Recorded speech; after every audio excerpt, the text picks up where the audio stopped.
YouTube fandom community, Cream fans, random people on the internet, my name is Giggens. And we are here today to talk about Cream's last album, Goodbye, or Goodbye Cream, depending on what team you're on and who says what. This was the last album that Cream put out, and it's really kind of a type of ending from one of the most amazing rock bands of the 60s that only existed for like 2 years and put out some of the most memorable, amazing psychedelic blues rock of all time. Cream was a super group that was together for literally 2 years, and in that time, completely flipped the rock world upside down and put out some of the most amazing albums from Disraeli Gears to Wheels of Fire, and their first album.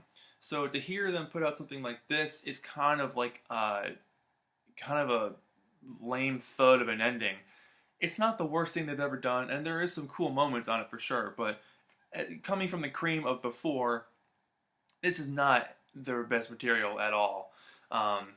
There's 3 live tracks on here and 3 studio tracks. The original intent of this album was to be a double album, kind of like Wheels of Fire was, where you get like a ton of live stuff and some studio stuff, but that didn't happen because the material they had either wasn't there, or they just didn't have enough of it, or the quality wasn't that great. So, backpedal a little bit. In the spring of '68, the Cream, as they were originally called, they kind of felt like, all right, this is done. We've run our course. Ginger Baker and Jack Bruce weren't getting out with each other too well, and their playing was basically just trying to show off to the audience and show off to the other guys in the band, and basically just take over. So if you went to a Cream concert, basically Jack Bruce's bass amps would be like insanely loud to the point where Ginger Baker was not heard, and there were even times where Eric Clapton would just stop playing because everyone was soloing for like a half hour and no one was getting anywhere with these songs. It was just a show-off kind of thing at this point. And they realized this probably wasn't working for them as people, for them as friends, and for them and for the fans who were there to like see a show, to watch a bunch of guys basically just try to prove themselves to each other over and over again that, hey, look at me for 20 minutes. So they realized, all right, we gotta break up. And so, in the spring of '68, they did that. It was made public later on that year. I think in November, they officially said, hey, we're done. They did a little tour to finish it off of the United States and did a couple of shows in London. And that was it. They were done. And in that time, they compiled some of these songs here. I'm So Glad, Politician, Sitting on Top of the World. These were recorded during that last tour in the spring of '68. And then these 3 new songs, Badge, Doing That Scrapyard Thing, and What a Bring Down, were the 3 new ones, each written by a guy in the group. So Badge was written by Eric, Doing That Scrapyard Thing was written by Jack, and Ginger wrote What a Bring Down. So, of the live tracks, I'm So Glad, Politician, and Sitting on Top of the World, none of them have that crazy, amazing spark that you hear a lot of on Wheels of Fire, where you hear a band that's like just determined to, work towards a common goal and create an amazing piece of music, for an audience and revel in that and enjoy that experience together. These tracks just sound like they're tired of each other, and at this point, this was their last tour. It had been announced it was their last tour. They were just filling an obligation at this point, so it does kind of sound uninspired. There are moments of magic that are sprinkled throughout those tracks, but overall, they've been better. Some of these tracks are also super long. Like I'm So Glad is almost 10 minutes long, and it's like, we could have cut this in half. Politician, that was really not bad. I do like that groove, that it's a really cool vibe to that song. And Sitting on Top of the World, that one's not too bad. I can get into that one. But the most original things on this album are the original songs. Or interesting things is what I meant to say. And that's Badge. This album, Badge is worth this album alone because that's such a cool track. And I've talked about this track before, somewhere back in the day. George Harrison and Eric wrote this song together, and they were hanging out one night doing this song, and Ringo actually walked in drunk and said at one point, because they were talking about how to rhyme things, and Ringo came up with the line about the swans in the park. So he's an uncredited lyricist on that line there, but the guitar playing in that song sounds like something on Abbey Road. The drums are fantastic. The harmony vocals, the guitar leads, the emotion throughout the track.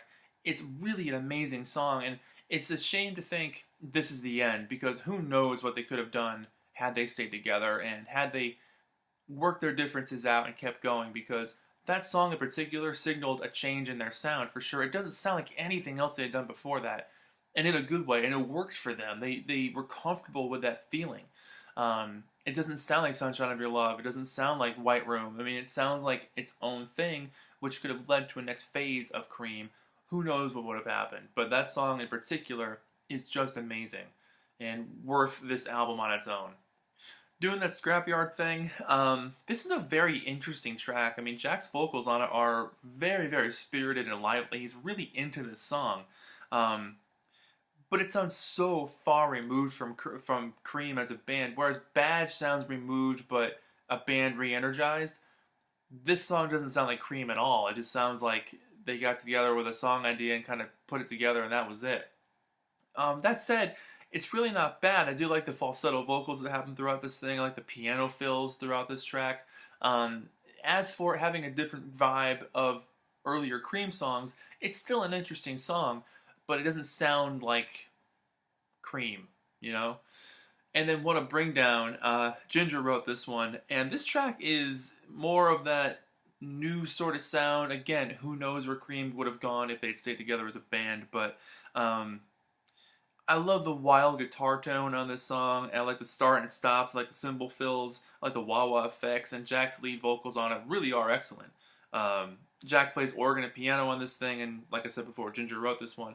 So, you know, their plan of each writing a song for the album did work, and the songs are strong, but they're just not in the Cream tradition, and they don't come across as a band that cares. And I guess they probably wouldn't have, because they were broken up by this point. This was released after they broke up.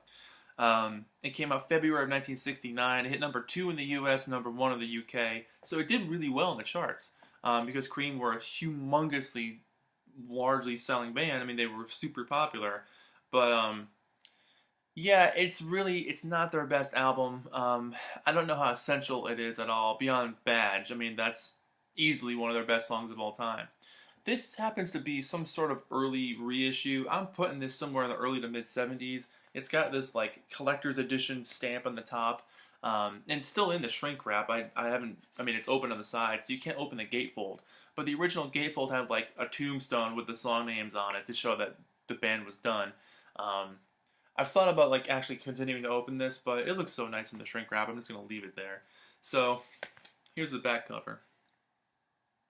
One thing I do like about this thing are the pictures. I think these pictures are hilarious, seeing them, like, in these crazy gray silver tuxedos and their top hats and stuff, and their canes. Like, it's hilarious. They were in on the joke, obviously, but, yeah, not my favorite Cream album by far. The first 3 are the best ones. This one definitely is kind of like a coda, if you will. You know, kind of a tail end of, you know, here's some leftover stuff, but it's not terrible. That said, I really have to say it's not terrible. I mean, Cream on a bad day is still better than most bands on a great day, so, you know, what do you want? It's Jack Bruce, it's Ginger Baker, it's Eric Clapton, it's Cream. It's going to be good. So, really, if I had to give this thing a review, I mean, I'm doing a review. If I give it like a rating, it's hard to do because there's only, what, 6 songs on this thing? Yeah, 6 songs. It's basically an EP. I'd probably give it like a 5 or a 6 out of 10. It's okay. They've been so much better, but it sounds like a band filling an obligation, kind of like the last Mamas and the Papas album, which was made after they had broken up and they just got together to do it. This kind of sounds like that. They were already broken up. They said, all right, let's get together, throw some songs in, put out an album, we're done, we're out of the contract, it's over.